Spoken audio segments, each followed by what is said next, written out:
Tell us where you're watching from. Tell me if you can hear me. Tell me if you can see me. Tell me if you can hear me. Tell me if you can see me.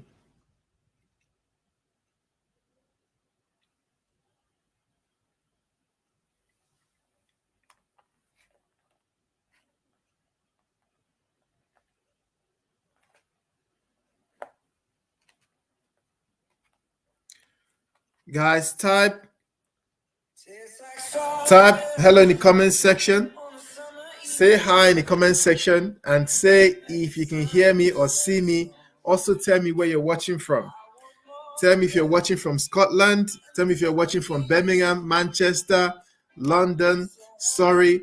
Tell us where you are watching from. I'm happy to do this session tonight because I know it will help you in the upcoming GPHC exam. Yes, Maz. Maz is watching from Manchester. Hello, Maz. Hello, Doris. Hi, Sarah. Hi, Faris. Faris is watching from London. Hi, guys. Say hello in the comment section if you can hear me so that we can get this party started.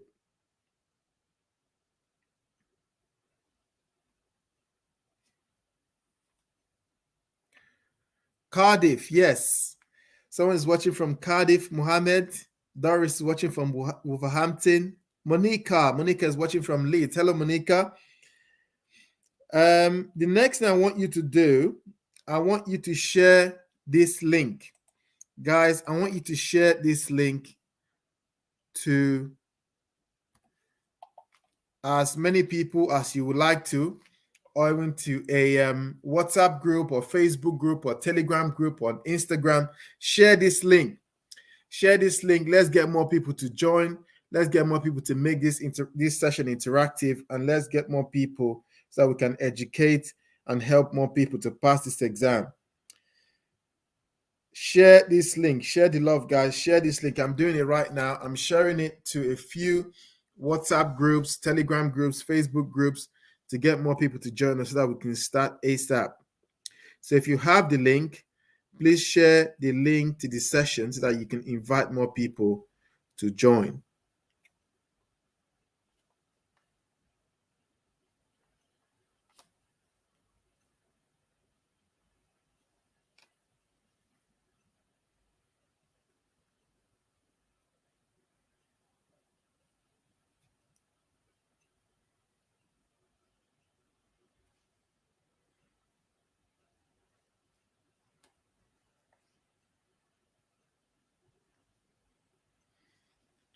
Okay. If you are watching me right now, try and see if you can move to a laptop or desktop. Try and move to a laptop or desktop if you are watching me, because it's a lot easier to see on a laptop or desktop, and the resolution is better, and some of these slides are going to be easier for you to see on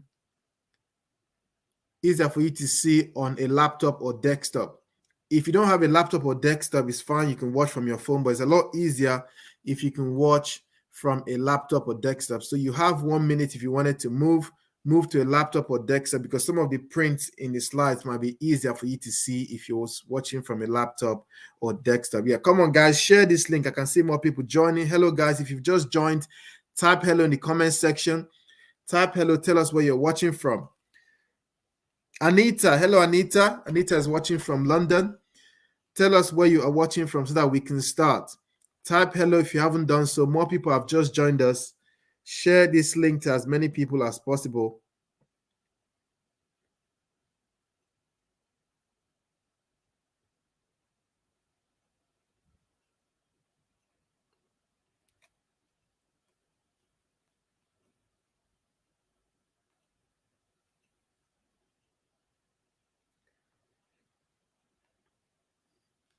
Okay, so today we're going to cover top BNF changes. We're going to look at the updates in the new BNF. So if you have, I think most people have their BNF 82, but BNF 83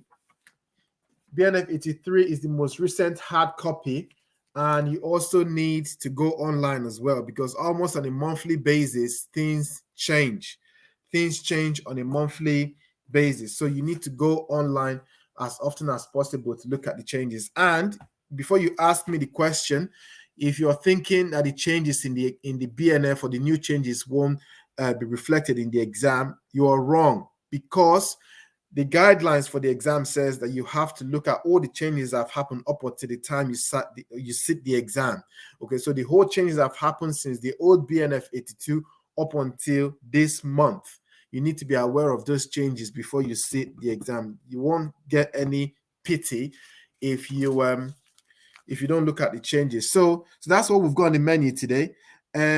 You can type your comments in the comment sections. If you have any questions for me as I go through the slides, as I go through the points, type those points or those questions or queries in the comment section. I'll try to answer as many of them as possible as I go along. I'll also be giving some tips at the end, so please stay with us to the end. We're doing just under an hour today. It won't be too long, so stay with us to the end. You can ask me questions. I've also got some tips to share with you. Okay, get a pen and a notepad. Get a pen and a notepad, because once you've written these points down, I want you to go over them at least once before you sit the exam. The exam is happening on Wednesday. Get a pen and a notepad.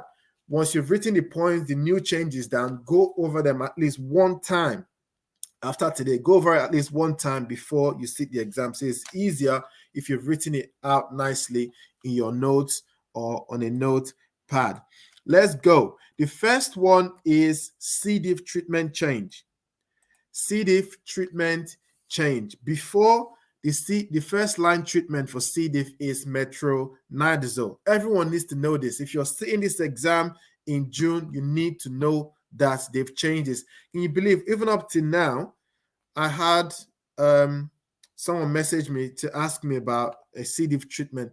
And some people, even up to now, are not aware. This is 3 days or 4 days before the exam, right? So things like this are very important, guys. Please don't take it for granted. This is very important. The first line treatment for C. diff is now vancomycin.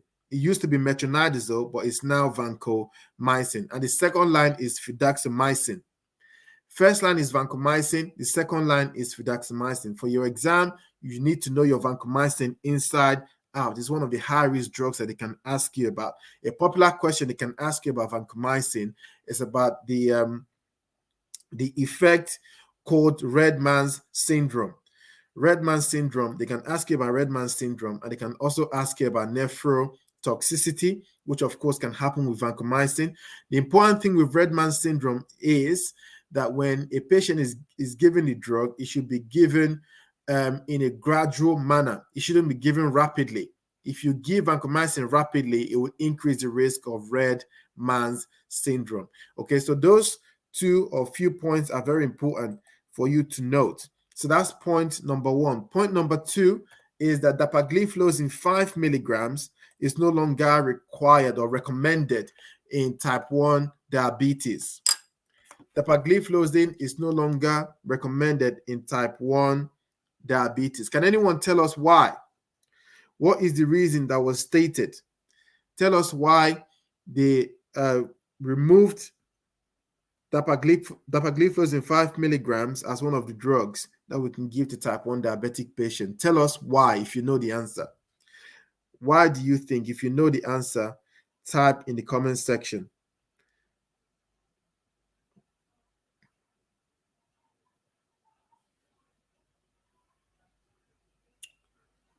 Type in the comment section if you know what the correct answer is. Yes, Monica. Monica says because it can increase the risk of diabetic ketoacidosis. It can increase the risk of diabetic ketoacidosis, which, by the way, there's a change of name. There is a change of name. Diabetic ketoacidosis, they're changing the name to diabetic hyperglycemic emergency. So we're going to go from DKA to DHE. DKA to DHE. So the name is being changed as we speak from DKA to DHE, which is diabetic hyperglycemic emergency. So because patients who have type 1 diabetes are prone to hyperglycemia, and also in presence of high amounts of sugar. So if you have low insulin in your system, you have loads of sugar in your system, it can increase the risk of diabetic ketoacidosis, which is obviously now being called diabetic hyperglycemic emergency. So this drug can increase the risk of DKA, dapagliflozin, and patients are type 1 diabetic are particularly at risk. All right, so that is something that's important for you to know. So Lucy is asking, what about 10 milligrams? Same thing. If 5 milligram is bad, 10 milligram is worse for patients who have type 1 diabetes. If 5 milligram is bad, 10 milligram is worse. So the same thing applies to 10 milligrams, Lucy. Whilst we're on this point, guys, there's also a new change on dapagliflozin. There's also a new change on dapagliflozin. You know, before now, to initiate dapagliflozin in a patient who has type 2 diabetes, they need to have a renal function of more than 60 ml per minute, right? So it needs to be more than 60 ml per minute. But now they've changed it. In the new BNF, they've now changed it to more than 15 ml per minute. So let me write that down. So initially, renal function, that's for initiation, before you can start the treatment, before the patient has to have 60 ml per minute of renal function, creatinine clearance. But now it's 15 ml per minute. So they've lowered it significantly.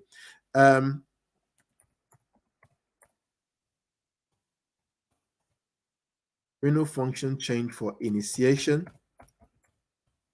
So we've gone from 60 ml per minute to 15 ml per minute.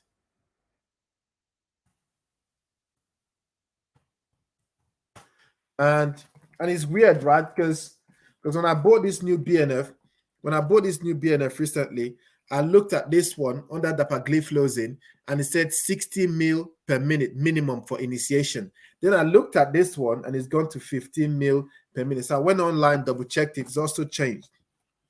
It's also changed. So if they ask you, your answer should reflect the new change.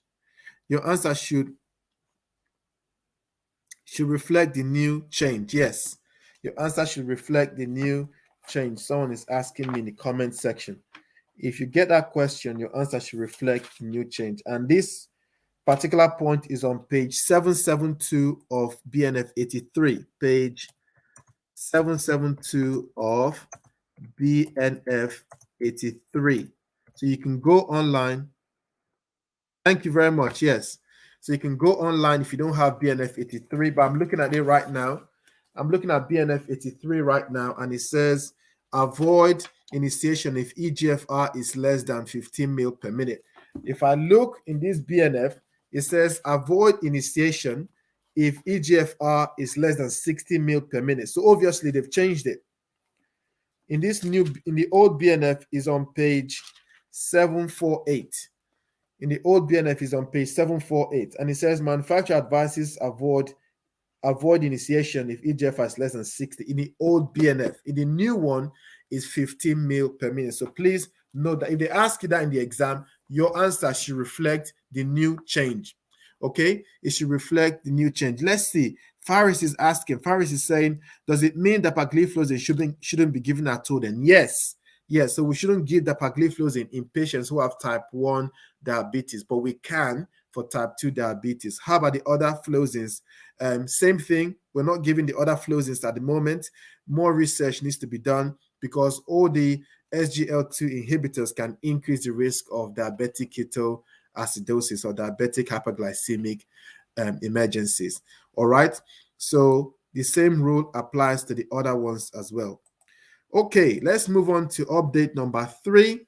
Update number 3 is on morning sickness in pregnancy. Morning sickness in pregnancy. When you see a question like this in the exam, please check to make sure that you're answering it properly. What I mean by that is find out if they're asking you for mild morning sickness or severe morning sickness. Mild morning sickness or severe morning sickness. If the question says mild, because it will say mild or severe. If it says mild, then the first line treatment for mild morning sickness is self-limiting. Basically, give them advice, ask the pregnant woman to drink plenty of water, ask them to rest, ask them to try and avoid things that will trigger feelings of nausea and vomiting. You have some pregnant women that will ask to buy ginger tablets, which they can if they want to. They can if they want to, but you as a pharmacist shouldn't be pushing ginger tablets in their faces and saying, look, take these ginger tablets and it's going to get rid of your morning sickness. They can if they want to. The new BNF actually mentions ginger tablets nowadays, but there is no evidence to prove that it actually works. So it's up to the patient if they want to buy ginger tablets. But for your self as a pharmacist, in your exam, you give them advice, ask them to drink plenty of water, ask them to take a rest, ask them to try and sleep properly at night if they can, and ask them to avoid things that will trigger feelings of nausea and vomiting. Then, if they ask you about severe morning sickness, that's when you should refer the patient to a GP, or you should look at the drugs, depending on how they phrase the question, that are important or that are used to treat severe morning sickness. Before now, we had three top drugs. And our mnemonic was PMP. Remember, when we did our revision sessions, our mnemonic is PMP, which is promethazine, metoclopramide, and prochlorperazine. And we used the name, or should I say the phrase, pamper my pregnancy, as our way of remembering it. Pamper my pregnancy. Promethazine, metoclopramide, and prochlorperazine. Those were the normal, or should I say the usual three. One of those was the usual three, was one of the usual three that I would normally give. But now they've added more drugs to severe morning sickness treatment or management, like cyclizine, for example. So cyclizine has been added. Promethazine thioclate has been added. Ondansetron. The funny thing about ondansetron is, not too long ago, they were saying ondansetron could cause cleft palate. Remember cleft palate? You know, when we covered topiramate, we said that topiramate can cause or increase the risk of cleft palate, especially in the first trimester of pregnancy. So not too long ago, they were saying ondansetron can also cause the same thing. And now, all of a sudden, ondansetron is safe in first trimester of pregnancy. It's a bit weird. I'm not sure if I'm comfortable giving ondansetron at this stage. And there's loads of choices to choose from, thank God. And the list on the screen right now are the new ones that they've pretty much added. I've seen cyclizine a few times recently. Obviously, prochlorperazine, promethazine, metoclopramide, they've been there for ages. So please note the new ones, but make sure you consider, or you should, you should make sure you watch out for mild or severe morning sickness, because they will ask you one of those too. Yeah, so someone is asking, so which of them would you give? There isn't a sequence. Prochlorperazine, promethazine, metoclopramide, there isn't a first choice, second choice, third choice. There isn't. In the BNF, it says promethazine, metoclopramide, and prochlorperazine. That's how it was written. But as far as I understand, according to NICE guidelines, it doesn't say that one of them is the first choice. It says either of those three should be fine. And in your exam, I don't think they will make it that difficult where they'll put all three of them and ask you to choose one. They will put one of them and give you other examples that shouldn't really be used. That's my understanding. Next one is update number 4. Update number 4 is a reminder, really. It's a reminder because we know this already. We sort of know this. It's a bit like recently when they said about metformin and B12 depletion. Metformin, another one that came out recently that they talked about, they said metformin can cause loss of vitamin B12. But this is something we've always known. We've always known that metformin can cause loss of B12 or depletion of B12 levels. We've always known that. But what they're saying now is one of the common side effects, right? It's common or very common. So loss of B12 is now a common or very common side effect of metformin. We also know before now that haloperidol can increase the risk of cardiovascular problems, especially in elderly patients. Haloperidol, which is an antipsychotic drug, can increase the risk of cardiovascular events. We know that before now, but this update is basically reiterating the point. Yeah, they're stating the point again for us to keep an eye out for patients, elderly patients, especially on drugs like haloperidol and other antipsychotic drugs that can increase the risk of both cardiovascular and neurological problems. When we covered dementia, we said that some patients who have dementia can develop psychiatric problems or psychosis.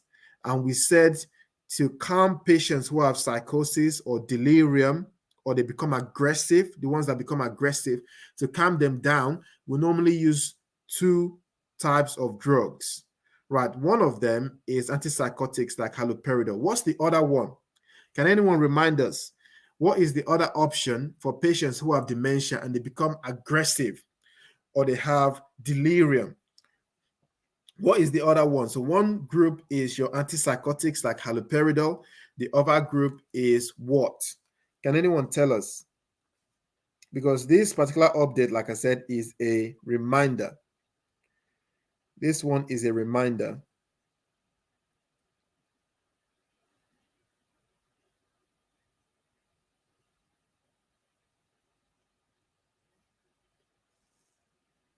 Yes, benzodiazepines. Thank you. Benzodiazepines. So benzodiazepines like your loprazolam, lorazepam, those type of drugs we can use if patients have dementia and they become aggressive and they have delirium. We can use benzodiazepines to calm them down. Use benzodiazepines to calm them down, or you can use haloperidol. But remember that with haloperidol, it would increase the risk of cardiovascular problems and neurological problems. So if the patient already has a risk, already has a history of cardiovascular disease, then it's probably best to go for benzodiazepines. And then with benzodiazepines, if the patient is at risk of falling over, or say they have osteoporosis, so you know if they fall over, they could fracture or break a bone, then you go for haloperidol. So you pretty much go back and forth depending on the medical history of the patient. Thank you. Let's move to, actually I have a question. Someone's asking, says, can you repeat what you said about severe morning sickness? I'm assuming that's what you mean. Okay, I'll quickly go over that point quickly. Mild morning sickness, severe morning sickness, those are the two types of morning sickness that we manage. With severe morning sickness, you have to refer them because they need prescription. The drugs that we normally use before now were promethazine, metoclopramide, and prochlorperazine. And there isn't a particular order. You pretty much choose one out of those three drugs and it's fine. But now they've added more drugs. So we have more choices. We have more options. They've added cyclizine, they've added promethazine, they've added ondansetron.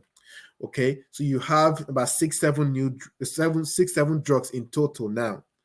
And what I was saying to you before is that ondansetron, they said in the previous BNF can increase the risk of cleft palate. But in the new BNF, they've added it to one of the drugs that you can use to manage severe morning sickness in pregnancy, which is a bit weird. That's what I was trying to say. So I'm personally not too keen on ondansetron, but other ones like cyclizine, promethazine, I'm okay with. So that is the point that I made on this. But if you have any other questions, feel free to ask, and I'll try and answer those questions. Okay, the next one, this one is a huge change. This one is a massive change.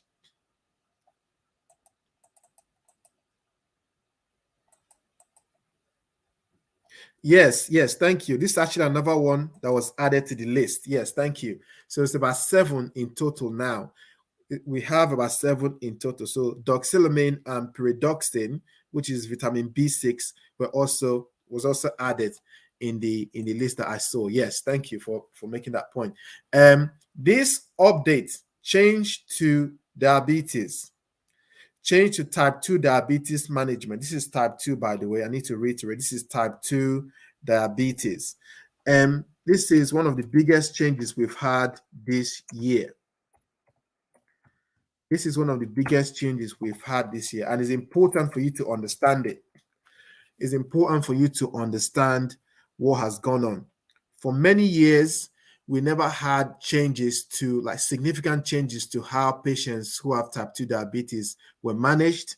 I think the last time that we had a change in this area was around 2014, 2015, I think around 2015. So that was about 7 years ago.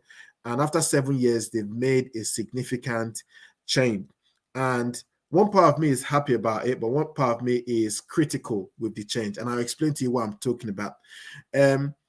On one hand, I'm happy because obviously they've made a change to try and better the management of type 2 diabetes for patients who have type 2 diabetes.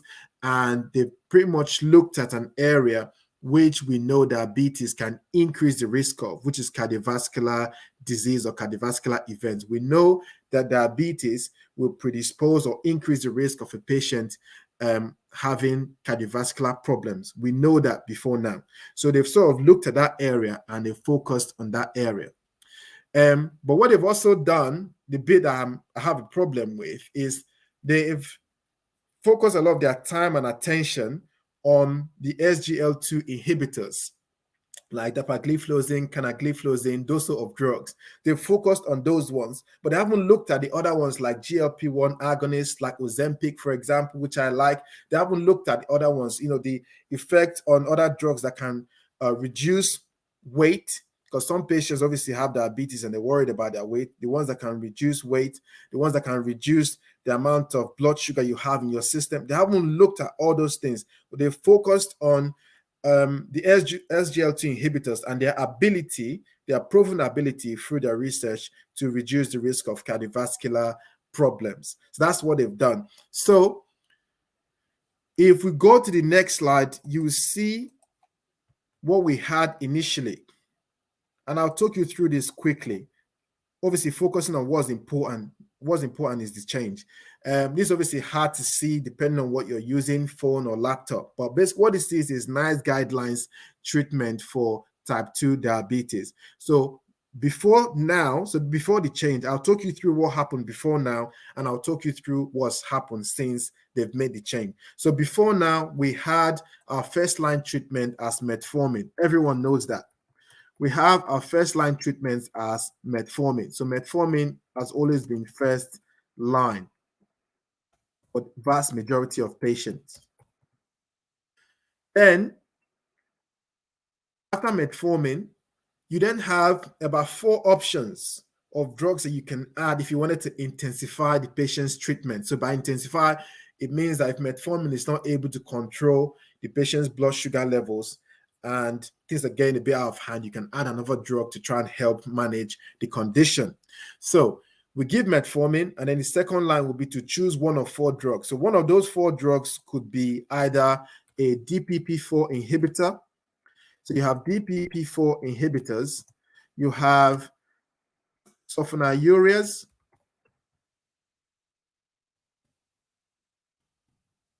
You have sulfonylureas. You have pioglitazone. And you have SGLT2 inhibitors. So that's your next step. So you add one of these drugs. So first line is metformin. Second line, you choose from here.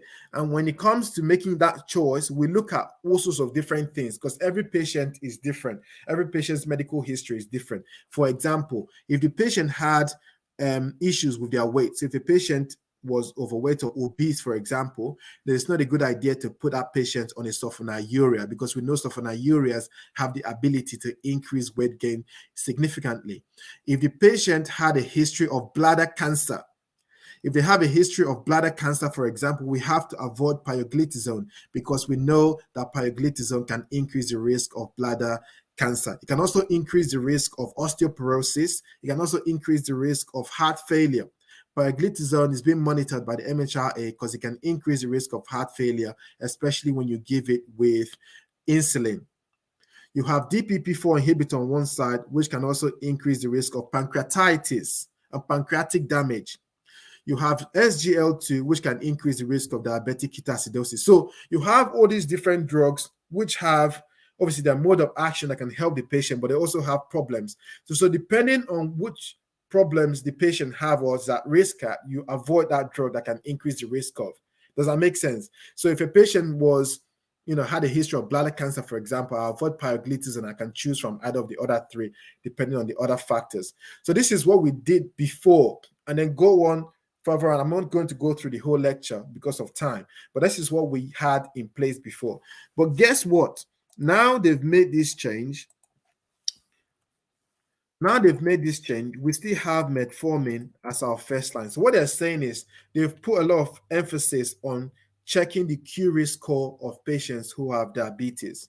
So when a patient is diagnosed of diabetes, one of the things they would do is check their Curie score. If their Curie score is 10% or more, it means that patient is more likely to develop a cardiovascular event within the next 10 years. And if that's the case, you need to put them on metformin.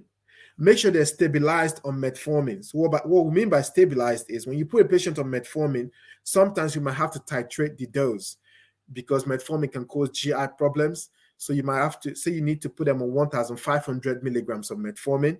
So you put them on 500 milligrams for 1 week, then they go up to 1,000 milligrams the next week, then they go up to 1,500 milligrams the week after. Once they are stable on metformin, then we add our SGLT2 inhibitor like dapagliflozin. Does that make sense? So it doesn't, as far as the patient has a Curie score of 10% or more, you're being put on a on a SGLT2 inhibitor like dapagliflozin. Do you see the difference? Because before we never used to consider that particular line. See the one I've highlighted in red. We never used to consider that line. We just went from the first one to intensification with the rest. But now we put the patient on SGLT2 inhibitors, and then we can add other drugs, as and when necessary. Okay, any question? I'm not going to go through the entire management of diabetes, like I said, but if you have any question, please feel free to ask. I hope my explanation has helped you understand it a bit better. It's just one particular area that they focused on, which is part of my criticism, but I guess it's also a good thing on one hand. But if you learn that area, watch out for those sort of questions that might require you to give the patient a SGLT2 inhibitor in the exam. I think that's where they can ask you a question from this particular area. Other than that, I think the rest of it is straightforward. Yes, again, so if a patient has an established risk of cardiovascular disease, if a patient has an established risk of CVD, we still have to do our Q risk. And by the way, before I forget, guys, please, you need to know what the use of certain tools are within medicine, right? So Q risk tool, you need to know. Has bled tool, you need to know, even though it's being phased out, you need to know has bled tool. You need to know your orbit tool. You need to know orbit. You need to know start and stop criteria. So all these things are tools that we use to manage different conditions in medicine, in pharmacy, if you want. CHA2DS2-VASc score, thank you. CHA2DS2-VASc score for patients who are at risk of stroke. Thank you. That's another good one. Yes. So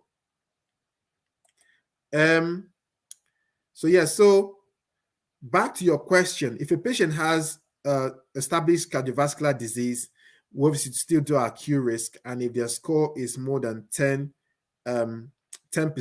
then they have to be on. That's what you need to focus on. Don't try and make it more complicated than it is. If their score is 10% or more, they need to be on an SGLT2 inhibitor, period.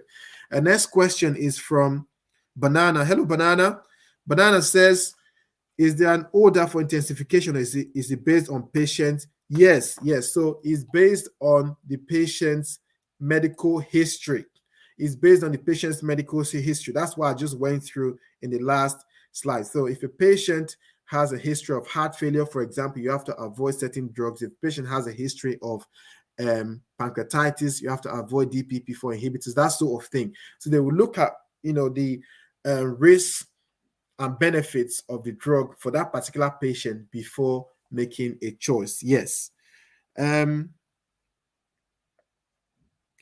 Yes, good question. So Adam is asking, is Orbit replacing Hasbled or is it alongside? It's actually meant to be replacing Hasbled, but the confusion, or I guess the reason you've asked that question is that we have some trusts, some NHS trusts that are still using Hasbled, and we have some that are now using Orbit. So some people have moved on, but some people haven't really moved on. But the plan is for everyone to move on to Orbit because we believe that Orbit is a lot more accurate. If you look at the parameters, the criteria that Orbit puts into consideration, you will see that Orbit score is a lot more reliable because of the parameters that we have to look at when we use Orbit. So they're not meant to be used at the same time. It should really be people switching from Hasbled, which is the old one, to the new one, which is Orbit. Some people have done that, but some people haven't done that.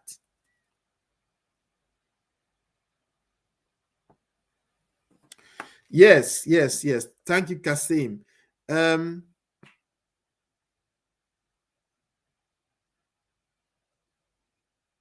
Correct. Yes. So that's another good question. Maria Maria says, if the patient has renal impairment and a Q risk of 10% or more, do we give SGLT2 inhibitor instead of DPP4? Correct. Yes. So dapagliflozin, what you didn't say in your point is, what when you say renal impairment, what is the patient's creatinine clearance? Because that's one of the things that we have to look at when it comes to renal impairment. We know that some DPP4 inhibitors are worse than others. So we know that something like sitagliptin is something like linagliptin is better than sitagliptin for patients who have renal impairment. But it depends on the nature of the renal impairment. How bad is it? You haven't told us the patient's creatinine clearance, that sort of thing. So we'll look at that. But yes, to answer your question based on what you've written, the answer is yes. Give an SGLT2 inhibitor instead of a DPP4 in type 2 diabetes. I've got to move on. Yes, linagliptin is better than sitagliptin. So if a patient is on sitagliptin and they're being moved to linagliptin, most of the time it's probably because their renal function has gone down. Okay, let me move on to other things I have to discuss that we can finish on time. The next one is macrolides. Macrolides are very important antibiotics. They're used for loads and loads and loads and loads of conditions. And also, they are good alternatives where a patient is allergic to penicillin. So you can't really run away from macrolides in the exam. There's going to be a few questions, or at least a question on macrolides in the exam. This new change is saying that macrolides now interact with hydroxychloroquine or even chloroquine to increase the risk of cardiac events. If a patient takes macrolides with hydroxychloroquine or chloroquine, it can increase the risk of cardiovascular problems or cardiac events. So remember hydroxychloroquine, the drug that President Trump was promoting during COVID. President Trump was asking everyone to take hydroxychloroquine because apparently hydroxychloroquine gets rid of COVID. So that drug, and you also have chloroquine, which we use to manage or treat malaria. So those two would interact with macrolides and increase the risk of cardiovascular problems. Yes. Next, we have contraception. Now, in your exam, when they ask you which emergency contraception is best, is the best or the most reliable, your answer should be IUDs. If a patient needs emergency contraception, let me take an H actually. If a patient needs emergency contraception, the best one, EC, let's call it EC, emergency contraception. If a patient needs emergency contraception, the most reliable one, according to the new BNF, is IUDs. Before, we would normally give either Levonorel one-step or Ella-1. But if they ask you which one is the most reliable, the answer is IUDs. They've also added an extra point about sterilization male and female sterilization has now been added as a highly effective way of contraceptives. It's a highly effective way of preventing pregnancy. You know, this happened in India. A few years ago, they had a problem in India where a lot of people were being sterilized, but it wasn't really done properly. So unfortunately, there were some victims because of the process. So I don't think a lot of people are going to be keen in the UK to go for sterilization unless it's absolutely necessary. But yeah, so it's a new one that's been added to this BNF 83. Questions. Let's see. What questions do I have? I have a question from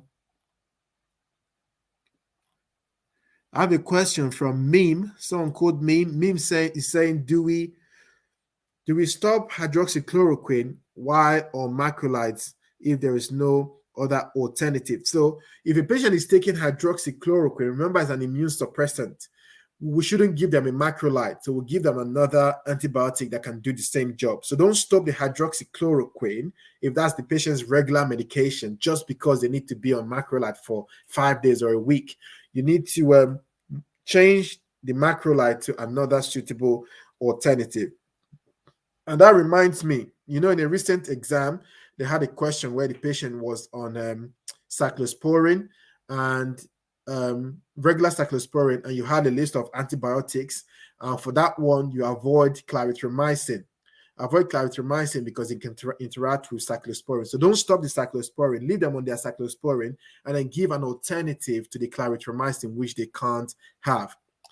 Other questions from Miriam Khan. Miriam says, what if the patient is under 25?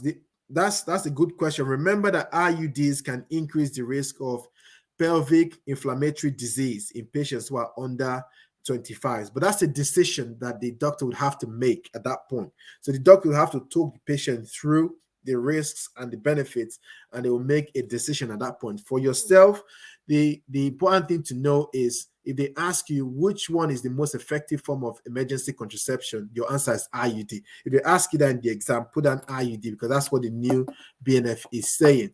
But as far as the nitty-gritty is concerned, that is between the patient and the doctor. They will normally explain the different risks and benefits before they make a choice. Same thing. If they say they need an emergency contraceptive immediately, it's still the same thing. You still have to say that the most effective one is IUDs. Obviously, in your community pharmacy, you're not going to have like a lot of emergency IUDs sitting around for you to fit in. You have to refer them to a sexual health clinic or to a walk-in center or to their doctor, something like that. You won't have it in your pharmacy. Most pharmacies, community pharmacies, will have Levural or LR1, for example. Can you sell 2 Levunels OTC for patients who have high BMI? Yes. If a patient has a BMI of, if their body weight is 70 kg or more, or they have a BMI of 26 or more, isn't it? It's 26 or more. It's 26 or more. So yes, if they have 26 kilogram or more, 26 kilogram per meter square or more, you can sell them 2 Levunels at once, because we know from chapter 7 that 1 Levunel may not be sufficient for a patient who has a body weight of 70 kg or more or BMI of 26 kilogram per meter squared or more. Someone is asking if sterilization is legal. I'm not quite sure what the legal intricacies are. I do know that there was a huge problem in India a few years ago. I was watching this on television one time on Sky News, and a lot of patients did suffer. So I think that put a lot of people off globally. As far as the legal situation in the UK right now, I don't know, but it's actually in your BNF. It's in your BNF. It says it's highly effective. So for them to put it in the BNF, they shouldn't really put something that's illegal in the BNF, should they? So yeah, that's where I'm at with that one. Let's see what else. Which EAC can be used twice within the same cycle? Is there a preference? Okay, so discourage patients who use EACs as regular contraceptive, because there's some patients who don't want to stay on the pill, right? They don't want to stay on the pill, but they'll come to your pharmacy. They'll come to your pharmacy almost on a weekly or every 2 weeks to get the morning after pill. You have to discourage those sort of patients. Why? Because it can affect their menstrual cycle. In terms of preference, we know that ELA1 has less of an effect on a patient's menstrual cycle, whereas Levonorgestrel, which is levonorgestrel, is more likely to affect the patient's menstrual cycle. So what that means is that their next period might be quicker, so it might happen a lot quicker, or it might delay their next period, or it might be a bit shorter or a bit lengthy. All right, so levonorgestrel is more likely to affect a patient's menstrual cycle compared to ELA1. Let's move on to update number 8. Update number 8 is about direct oral anticoagulant drugs, which, by the way, for your exam, you need to know this inside out. This is where the direction is right now. This is the future. A lot of patients are now being moved from warfarin to direct oral anticoagulants, or should I say, a better way of putting that is, if a patient needs anticoagulation, we normally put them on, one of the direct or novel oral anticoagulant drugs like your dabigatran, apixaban, rivaroxaban, edoxaban. Warfarin is slowly being moved further down the ladder. If you're saying this exam on Wednesday, you should really cover your novel oral anticoagulants properly. One of the questions that came up recently is the increased risk of bleeding with novel oral anticoagulants, or DOACs, if you want to call it that. With DOACs or novel oral anticoagulants, they can increase the risk of bleeding. There was a recent question where the patient was bleeding and it had like severe nasal bleeds. If a patient has nasal bleeds or any form of bleeding with these drugs, you need to refer them to A&E. Don't refer them to their GP surgery, because you don't know when they will get an appointment. The GP surgery might take a few days, a week, 2 weeks, or if you're at my GP surgery, you get your appointment next month. So refer them to A&E if they have any signs of or symptoms of hemorrhage, including nasal bleeds. If a patient, and this is a new change that came about a few months ago, if a patient has had a stroke, and that stroke has predisposed the patient to conditions like atrial fibrillation or atrial flutter or ventricular arrhythmias, then that patient should be put on a NOAC, which is normally taken twice a day, before the ones that are taken once a day. Does that make sense? So we have 4 popular NOACs. Which are apixaban, dabigatran, rivaroxaban, and edoxaban. So put them on the ones that are normally taken twice a day before the ones that are taken once. So the ones that are taken twice a day take precedence over the ones that are taken once a day. So my question is, which ones do you think are taken once a day, and which one do you think are meant to be taken twice a day? Tell us in the comment section. Which of the NOACs?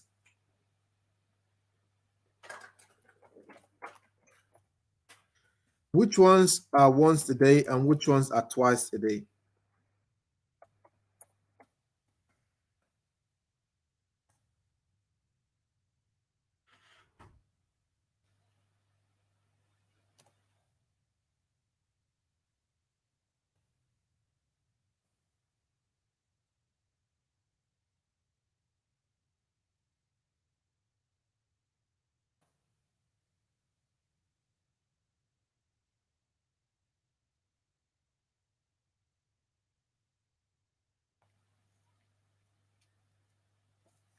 Okay, so in general, if you have these 4 drugs as your novel oral anticoagulants, generally speaking, the first 2, which is apixaban and dabigatran, are normally taken twice a day, generally. And the other 2, the last 2, which is rivaroxaban and edoxaban, are normally taken once a day. And a simple way and a very easy way to remember it is the ones with the O. Remember that O means once. O stands for once. So the ones with the O's are normally taken once a day. and the ones that don't have the O's are taken twice a day. So if you look at rivaroxaban and edoxaban, they have the O's. So those ones are taken once a day, but the ones that don't have the O's are taken twice a day. So after a patient has had a stroke, and if that stroke has predisposed them to any form of arrhythmias, then we can put them on either apixaban or dabigatran. Good.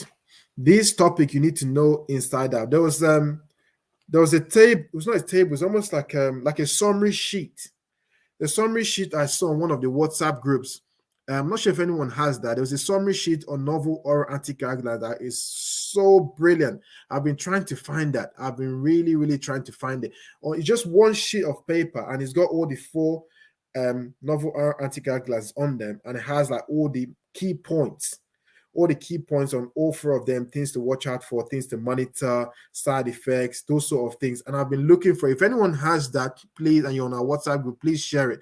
If you can share it, it will help a lot of people learn, because this topic is coming up in the exam for sure. I can guarantee you they're going to ask, because this is the direction everyone is moving towards. There was a sheet that has a summary. If you have it, please share it. It will help a lot of people pass. Trust me, it will help a lot of people pass, because when I looked at, even as a pharmacist, I've been doing this for 7 years. I've been a pharmacist. When I looked at the table, someone nicely put it together, and it just has all the key points that you need to know for your PreReg exam, and even for us as pharmacists. So if you do have that, please try to share it and help other people who may be struggling in this area. Okay, update number 9. Update number 9 is about pregnancy, antiepileptics in pregnancy. The new update, so this one came out last month. The new update is saying that patients who are taking pregabalin should be warned to use effective contraceptives. They should be warned and should be asked to use effective contraceptives, because they shouldn't get pregnant on pregabalin. Pregabalin can increase the risk of congenital malfunctions. It can increase the risk of teratogenic effects. It can cause problems to the unborn child, basically. If a patient is on pregabalin, advise them to use effective contraceptive. If they do fall pregnant and they come to you, refer them straight to A and E. Refer them straight to A and E. Last year, we learned that lamotrigine and levetiracetam are the safest ones, and that's still the case. So for patients who need anti-epileptic therapy whilst they are pregnant, lamotrigine and levetiracetam are still the safest ones to take.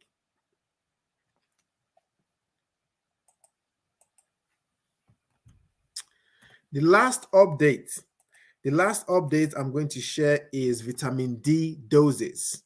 Vitamin D doses for deficiency treatment. And what they've done, they've added the maximum dose. So usually about 800 units is the minimum, and 4,000 is now the maximum. So they never had a maximum on there before, but they've now added it. So 800 units is minimum, and the maximum is 4,000. And this is something they can ask you about, given the situation with vitamin D in this country. We have low vitamin D levels in this country because we don't have enough sunlight. So they can ask you a question like this. You also remember that high levels of vitamin D can lead to toxicity. High levels of vitamin D can lead to toxicity. There are 2 vitamins that are more likely that will more likely increase the risk of toxicities, which are vitamin A and vitamin D. Vitamin A and vitamin D are more likely compared to the other ones to increase the risk of toxicities. With some of the other ones, your body is better able to get rid of excess of your system, like vitamin C, for example. If you go to Tesco's or Asda, you look at vitamin C on the shelf, you will see that it has more than the normal daily requirement, but that's because your body is better able to get rid of vitamin C. But with vitamin D and vitamin A, your body is less likely, so it can increase the risk of toxicity. So when I looked at the new guidelines, it says 800 to 4,000 units. This is what I saw. 800 to 4,000 units is what I saw in the new guidelines. That is something that is worth remembering. Okay. Obviously, there's loads of other things that's changed around COVID, but that's not something that is part of this exam. So please Sit this exam as if you are sitting the exam in a pandemic-free world. Sit the exam as if you're sitting the exam in a pandemic-free world. They don't want you to bring in coronavirus into the exam, not literally, but what I mean by that is don't consider that the patient may have coronavirus or anything like that. You have to sit the exam as if there was no coronavirus, there's no pandemic. So all the changes around COVID, you can read those for your own information. Read those for your own information, but for the exam, they don't want you to consider coronavirus. That is the first tip I'm going to give you. So if you just hang on for a second, I'm going to go over a few tips and hints that I can give you for the exam.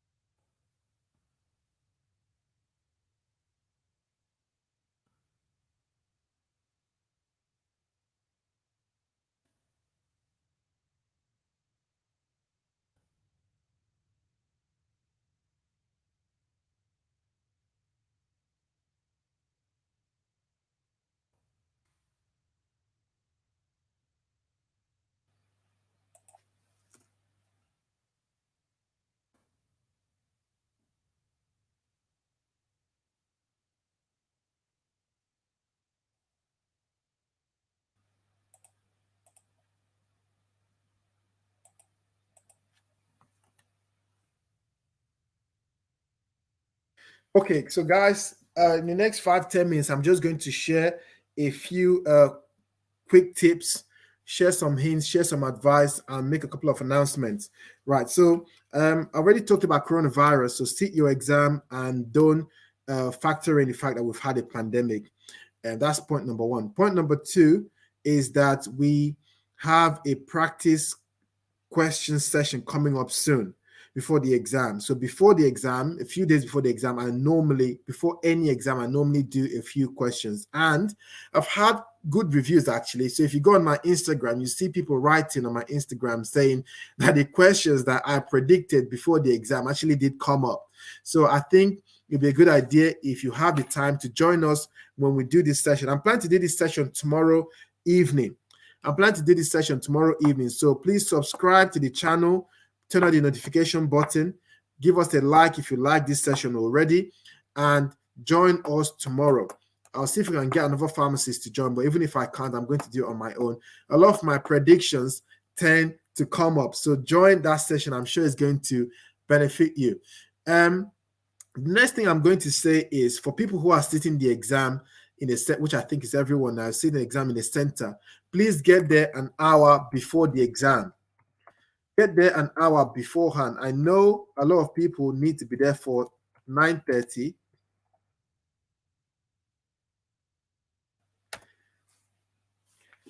Thank you. Thank you, Sam. I'm not sure what your name is. You go by AAA. Thank you for that comment. Yeah, some people messaged me afterwards and said that my predictions came up in the exam. They're planning to buy me coffee and things. I'm okay. You don't need to buy me any coffee. I just want you to pass. But yeah, so join us. That's the key point. Join us when that session starts tomorrow evening. Get to your exam an hour beforehand. Get to your exam an hour beforehand. If you are meant to start your exam at 9:30, you need to be there by 8:30. You need to get there by 8:30. And the reason is because when you get there at 8:30, you become a lot more relaxed. You're not rushing around, you're not in a hurry, become anxious because you're running late or anything like that. But even if you get there 45 minutes before the exam time, I think that will definitely make you feel at ease before the exam. So please get there an hour before the exam. When you get to the exam, you're going to see a group of people standing outside the exam center. This is the other students that are going to sit the exam with you. You're going to see a group of people standing outside the exam, talking about the exam and saying things like, oh, have you read this? Have you read about digoxin? Have you read about amiodarone? Or what's the monitoring requirement for this? Oh, I can't remember this. Or have you read this guideline? You see a group, I call them the gossip girls. You have the gossip girls standing outside just talking about the exam, and all these things just raises a lot of anxiety, and it just makes you feel very tense, and it makes you feel like you haven't learned anything, like you're dumb. Meanwhile, you'll be putting in the work for the past few months. Okay, but because everyone is talking about the exam and what they've read and what they haven't read, that can make you feel unease and reduce your confidence. So please avoid the gossip girls. Avoid the gossip girls. If you see the gossip girls in front of the exam and they call you to join them, say you're going to the loo or something, and just find somewhere calm to stay in. You can stay with a friend, but let it be someone you can have maybe a calm conversation or two about the exam. Nothing that will increase your blood pressure. You're stressed as it is already. You're stressed as it is. So for someone to start saying all these things that they've read, which you don't know if they're right or wrong, they've read, and it's just going to make you more anxious. So please avoid the gossip girls and the gossip boys. Sorry. Didn't mean to be sexist. And the gossip boys, please avoid them by all means. Yes. And then what I need you to do as well, between now and the exam, please do your calculations in the morning. Do your calculations. It's not too late. It's not too late. If you wake up tomorrow and you're revising tomorrow, do all your calculations in the morning. So you have Sunday, Monday, Tuesday. Just do it morning, and then in the afternoon, switch to clinicals. That will help you get into the exam in that mindset, that mind frame. So you're not doing things all over the place. You make it a lot more organized. So you do your calculations every morning. So you go into the exam and you're going to see calculations in the morning anyway, but that's what you're used to. You've been doing it for days. Okay, so you go into the exam at that wavelength and everything just going to flow nicely. Okay, so move calculations to the morning, move your clinicals to the afternoon, OTC, MEP, things that are moved them to the afternoon, evenings, and nighttime. Okay, that will help you. Another point that helped one of my students, actually quite a few of my students, but one of them wrote me back and told me that this particular point I'm about to share now really, really transformed things for them, because he failed the first exam in July and he messaged me and we did some revision sessions. His name is Asim and he's written some feedback for us, which is brilliant. But I'm going to share this tip that I gave him and other students that really helped with calculations. So Adam is asking about calculations. Adam, here's what you can do. I know you only have 3 days, but every single hour within these 3 days is important and can make a change. It can give you an extra 1 mark, 2 mark, 3 mark, 4 marks. So here's the point. Before you sit this exam on Wednesday, I want you, for your calculations, to do 3 questions on each topic. And I have the list. I've posted the list of the top questions or all the questions, and my list is longer than the GPHC list. When you go on the GPHC website, they have a number of things: concentrations, infusion rates, quantity supply, blah, blah. But in the actual exam, they will ask you more questions that's on that list. And I'm not lying. If you ask anyone who has started the exam before, they will tell you that there's more questions in the exam that are not even on the GPHC list. So look at the comprehensive list that we have on our WhatsApp group. If you haven't joined us already, the details are on the screen. Message, join us, I'll post the list on the group again, and do 3 questions on each topic. So what you do is you get questions on BMI, which there's loads of questions, by the way. You can get questions via like mock papers. There's loads of mocks out there. Q University, RPS, which wasn't very good this year, but that's by the way. You have Green Lodge, you have Pro Farmers, you have Bradford mock, you have some of my mock, you have my workbooks. I've done a workbook on all the topics, done about 9 sessions back to back. So we've covered all these topics. So you do 3 questions on every single topic within this last 3 days. So get the questions, do 3 questions on BMI. Don't look at the answers. 3 questions on BMI. Once you get them all right, get out of the way. Do 3 questions on infusion rates, get out of the way. Do 3 questions on mass, molar mass, molecular weight, get out of the way. Do 3 questions on BSA, 3 questions on creatinine clearance, 3 questions on synchronizing a prescription, 3 questions on quantities to supply, like prednisolone questions, pregabalin, gabapentin, how many tablets you need to give to the patient, because you know it's going to come up in the exam. You can't run away from it. BMI is going to be in the exam. BSA is going to be in the exam. Creatinine clearance is going to be in the exam. Loading dose for the drugs is going to be in the exam. Alcohol units is going to be in the exam. Okay, so do 3 on each. And what will happen is when you sit the exam, because calculations is the first paper, and if you do well in that paper, you will move on with the same momentum into the next paper. So when you sit the exam and you see a question on BMI or BSA, you instantly you're attracted to the question because you done that yesterday. You did it 2 days ago. Okay, it's not like something you did last month or 2 months ago and you haven't done it since then. You only did that yesterday. You did that 2 days ago. You did it 3 days ago. So those questions will call you to them because you're looking at the question, BSA question. I done BSA. I use the formula. Alcohol units. I did that last night. I did that 2 days ago. Creatinine clearance. I only done it 3, that type of thing. So the questions will call you to them because they're familiar to you. Right, so you do all those questions first, get all the easy ones out of the way, all the ones that you can do out of the way, and then you go to the ones that are more difficult. With your SPC questions, there are some SPC questions that you know are more likely to come up, like meropenem, for example. Meropenem, we know every year that meropenem tends to come up, so go over the SPC for meropenem, go over the BNF extract for meropenem, know where things are, renal impairment, what sort of doses patient. You don't need to memorize it, but just know where they are so that when you see the SPC, you're going straight to the point. Reconstituting antibiotics. If you have the time, look at ceftazidime. Ceftazidime. I'm not sure if I'm spelling that properly. SPC. And you will see how,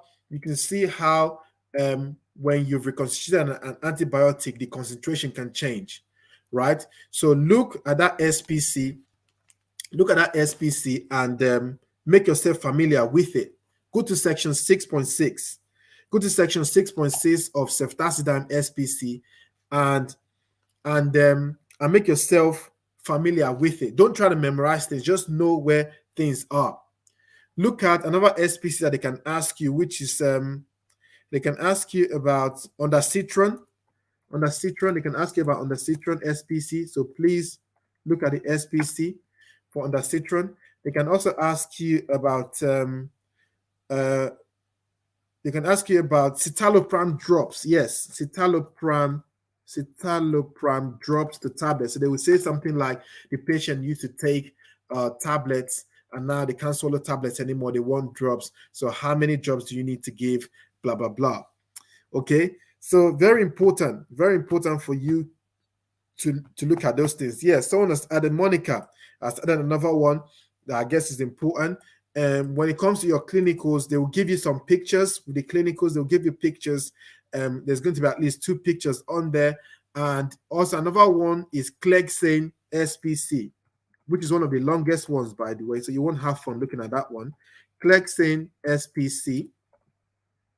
It's another one to look at for your clinicals. It's a long one, but familiarize yourself with it. So what will happen is when you've familiarized yourself with meropenem, ondansetron, and all these different ones beforehand, when you go to the exam, as soon as you see an SPC question on ondansetron, you just jump on it constantly. You just jump on it straight away because you know it's something that you're familiar with. Yes? Okay. Any other questions? If you have any other questions, please feel free to ask me. I'm about to end tonight's session. Thank you so much for joining. Everyone who has joined us today, please thank you for joining. Thank you for joining the session. Please give us a like, subscribe to this channel, help us grow, reach out to other students who may be struggling to sit and pass the exam. I'm running another session soon, like I said, for questions. It's going to be just questions based, and those questions hopefully will come up in the exam like they always have. So I'm going to post the time on this channel. You just need to check tomorrow morning on this channel. I'm going to post the time. I'm trying to get another pharmacist to do it with me. She hasn't confirmed what time she can do it, so I'm not sure exactly what time, but it's going to be tomorrow, because even if that pharmacist is not available, I'm going to be available. I'm going to be doing it. So if you have any questions, please write your questions now. I'm going to take 1 or 2 questions, and then I'll end the session, and tomorrow we'll do the questions in the evening. Yes. I'm going to, thank you, Doris. I'm going to post on WhatsApp when the link is ready. It will be happening tomorrow evening. I just need to confirm the time with my colleague who is planning to join. Someone is asking about RPS. Do I think RPS mock is okay? Monica, I think, and this is not just me saying, I think that this year is not as challenging as it was before, from what the other students were saying. From all the other students that I tutor were saying,